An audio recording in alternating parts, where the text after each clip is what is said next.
ஆழிப்பேரலை ஏற்பட்டு 10 வருடங்கள் பூர்த்தியாக உள்ள நிலையில் கிளிநொச்சியில் சுனாமி முன்னெச்சரிக்கை கோபுரம் ஒன்று இதுவரை அமைக்கப்படாதுள்ளது. கடற்றொழிலை நம்பி ஜீவனோபாயம் செய்பவர்கள் மற்றும் மாவட்ட மக்களின் பாதுகாப்பினை கருத்தில் கொண்டு கிளிநொச்சியில் சுனாமி முன்னெச்சரிக்கை கோபுரம் ஒன்றை விரைவில் அமைக்க வேண்டியது காலத்தின் தேவையாகும்.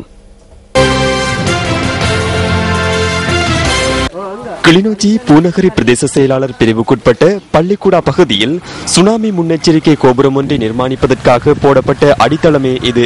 அடித்தளத்தை இட்டு சுமார் 4 வருடங்கள் கடந்துள்ள போதிலும் இதுவரை எந்தவித நிர்மாண பணிகள் முன்னெடுக்கப்படவில்லை என அந்த பகுதி மக்கள் தெரிவிக்கின்றனர். சுனாமி எச்சரிக்கை என்று சொல்லித்தான் செய்தது. சுனாமி எச்சரிக்கை வரைக்கும் மணி ஓசை கேட்கும் போது நீங்கள் தொழில இப்பாடி நிக்கலாம், என்ன முடிவில்லை. அதுக்கு பிறகு 6 மணி அதை பற்றி கேட்கவும் இல்லை, கேட்கல எங்கள்கிட்ட.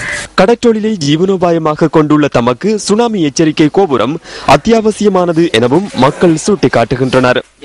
அனர்த்தம் ஒன்று சொன்னா, அதாவது ஒரு சூழ்நிலை ஒரு குழப்பம் சொன்னா தொழிலாளிகள் கடலுக்கு போக பயப்படணும். மக்களின் உயிரை காப்பாற்றுறதுக்கான முன்னெச்சரிக்கையான இது முன்னெச்சரிக்கை அவைய இந்த டவரை கட்டி தந்தால் எங்களை ஒரு அதாவது அவைய கடலுக்கு போறதை நாங்கள் மறைக்கலாம், அவங்க உயிர்களை பாதுகாக்கலாம் என்ற இதைத்தான் நான் சொல்ல விரும்புகிறேன்.